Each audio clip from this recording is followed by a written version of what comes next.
horror should represent nephos, the unspeakable, the taboo that must be expressed, that must find its way forth from the body.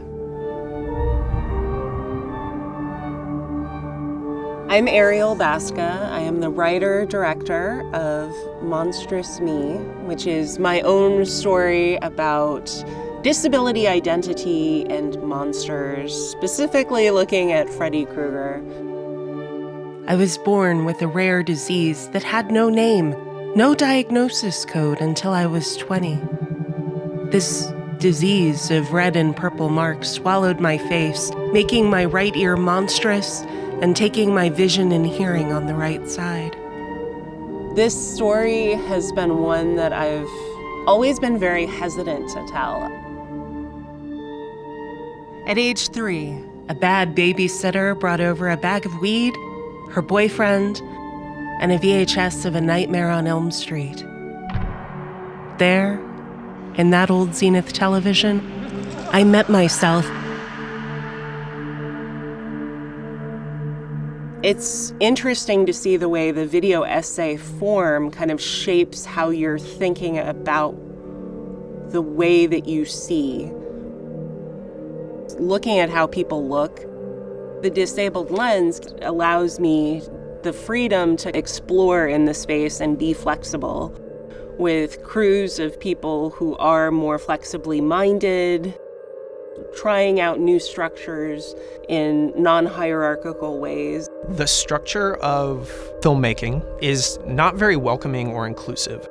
Recognizing that a film set that puts accessibility forward, that recognizes that everybody comes in with their own personal needs and those are all valid and beautiful and a part of the process, is just a better future for us.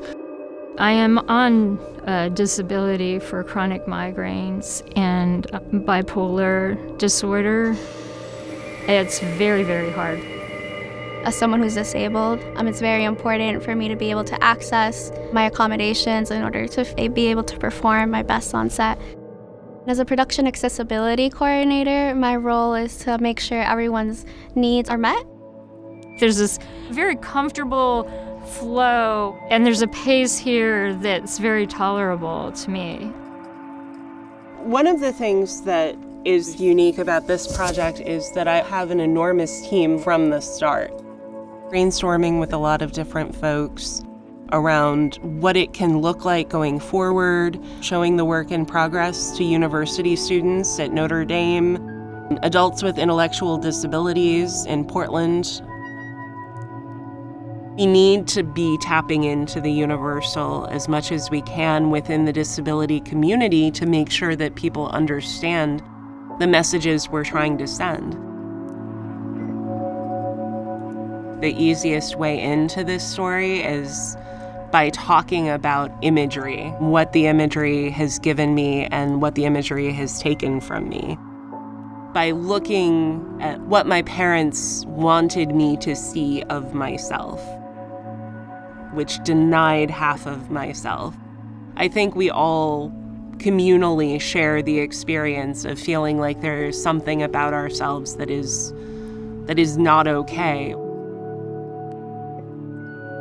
I make work that is for both audiences. Disabled artists and creators and teachers who are already on board, but I also want to make sure that non-disabled folks who are looking to see better representation of themselves can also find it in my work.